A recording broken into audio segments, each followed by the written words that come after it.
చదువులకి తగ్గ ఉద్యోగాలు కానీ, మీ స్కిల్స్ ని పెంపొందించి మీకు ఉద్యోగాలు కానీ, నేను మీకు చెప్తున్నా, నాకు చాలా పెద్ద బాధ్యత ఇచ్చారు ప్రజలు ఈ రోజున. మౌన బాధ్యత వల్ల గెలిచింది, పోటీ చేసింది 21, 2 పార్లమెంట్లు గెలిచింది 100%.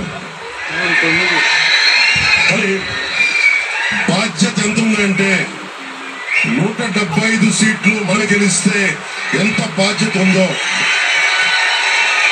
అంత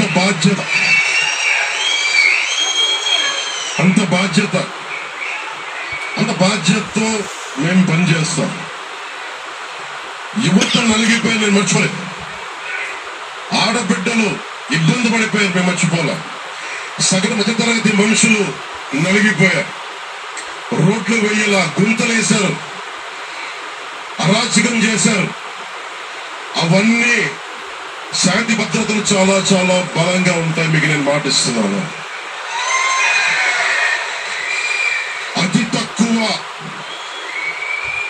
వ్యవస్థల్లో రాజకీయ ప్రమేయం చాలా తక్కువ ఉండేలాగా, అధికారుల్ని వారికి పని చేసుకునేలాగా ఈ ప్రభుత్వం ఉంటుంది, కూటమి ప్రభుత్వం ఉంటుంది. రైతుకి కష్టం వస్తే హక్కును చేర్చుకునే ప్రభుత్వం తప్ప తిరస్కారంగా చురుచుకు చేసే ప్రభుత్వం అవదు మనకి ఈ కూటమి ప్రభుత్వం.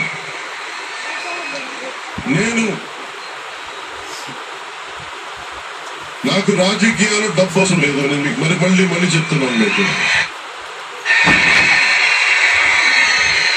డబ్బుల కోసం, పేరు కోసం రాజకీయాల్లోకి రాలేదు. మీలా నలిగిపోతారు చూసారా ప్రతి ఒక్కరు. సగటు మనిషి మాకెవ్వడు ఒకటండి, నా కులం లేదు, మతం లేదు, నా కష్టాలు ఎవరు చూడరేంటని ఉండే ఒక సగటు మనిషి అనుకుంటాడు. ఆ మనిషి కష్టాలు నేను చూసిన వాడిని. ఆ మనిషికి భుజం కాయడానికి నేను వచ్చాను రాజకీయాల్లో.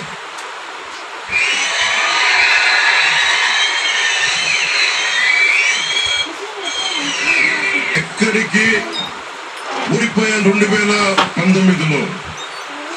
నా మానసిక స్థితి ఎలా ఉందో ఆ రోజున, ఈరోజు గెలిచినప్పుడు కూడా నా మానసిక స్థితి అలాగే ఉంది. అంతే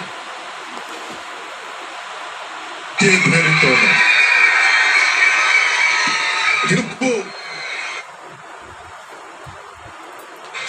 గెలుపు నాకు బాధ్యత ఇచ్చింది కానీ అహంకారం ఇవ్వలేదు.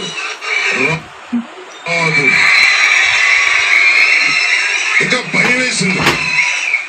అందరూ నాకు శుభాకాంక్షలు తెలియజేస్తా ఉంటే నాకు భయం వేసింది. ఎందుకంటే ఇల్లు అనకగానే పండుగ కాదు ఇది.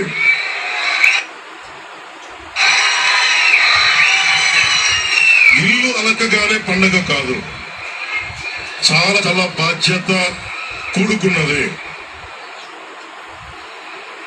భీమవరం, గాజువాక 2 చోట్ల ఓడిపోయినప్పుడు ఈ రోజున ఇంతమంది ఉన్నారు. ఆ రోజున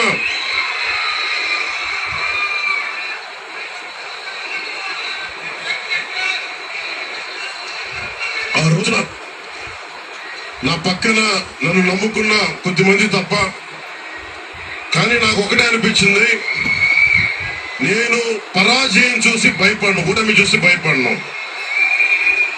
ఓటమి నాకు బలం ఇస్తుంది, ఓటమి నాకు ఉత్సాహం ఇస్తుంది అనుకున్నా. దేనికంటే నేను ఒకటే నమ్మాను. చిన్నప్పుడు తిరుపతిలో యోగా నేర్చుకుంటున్నప్పుడు ఒకటే నమ్మాను, ధర్మో రక్షితి రక్షిత. నువ్వు ధర్మాన్ని నమ్మితే ధర్మం రక్షిస్తుంది అని. ఎప్పుడో ఒక 30 సంవత్సరాలు ఇంకా ముందే 18-19 ఏళ్ళప్పుడు చదివితే ఈ రోజున ధర్మం కోసం నిలబడ్డాం. ధర్మం కోసం నిలబడితే ధర్మం రోజు మనంటే నిలబడింది. అందుకని మనస్ఫూర్తిగా ఏ శక్తి అయితే కనిపించని ఆ పరాశక్తి కనిపించిన ఆ దేవుళ్ళందరికీ కూడా దయచేసి అరవద్దు. కనిపించని దేవుళ్ళందరికీ కూడా ఈ రోజు నేను కృతజ్ఞతలు తెలియజేసుకుంటాం. మనస్ఫూర్తిగా మీ అందరికీ, పిఠాపురం ప్రజలందరికీ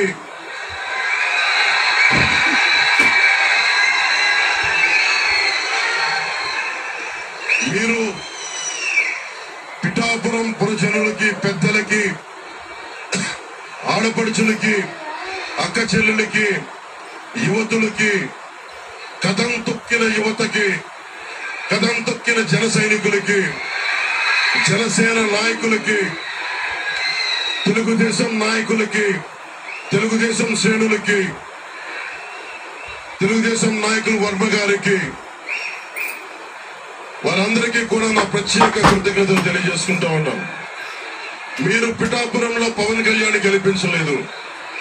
కేవలం పిఠాపురం ప్రజలు పవన్ కళ్యాణ్ ఒక్కడే గెలిపించలేదు, 5 కోట్ల మంది ప్రజలు గెలిపించారు. మీరు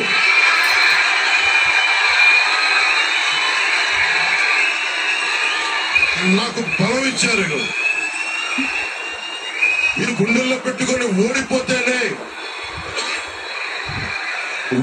ఇంత బలంగా నిలబడ్డవాడిని, ఇంత బలంగా నిలబడ్డవాడిని. మావు ఇంత గెలిపించి కాదు మీరు ఇచ్చింది, చిన్నపాటి జయం ఇవ్వాల, ఆకాశవంత విజయం ఇచ్చారు మీరు మాకు, మా కూటమి ప్రభుత్వం. ఇది గుండెల్లో పెట్టుకుంటాం, నిలబడతాం, నిర్మాణాత్మకంగా పనిచేస్తాం. మీ కష్టాలలో మీ ఇంట్లో ఒకటిలాగా నేను ఉంటాను, మీ అందరికి మాటిస్తున్నాను.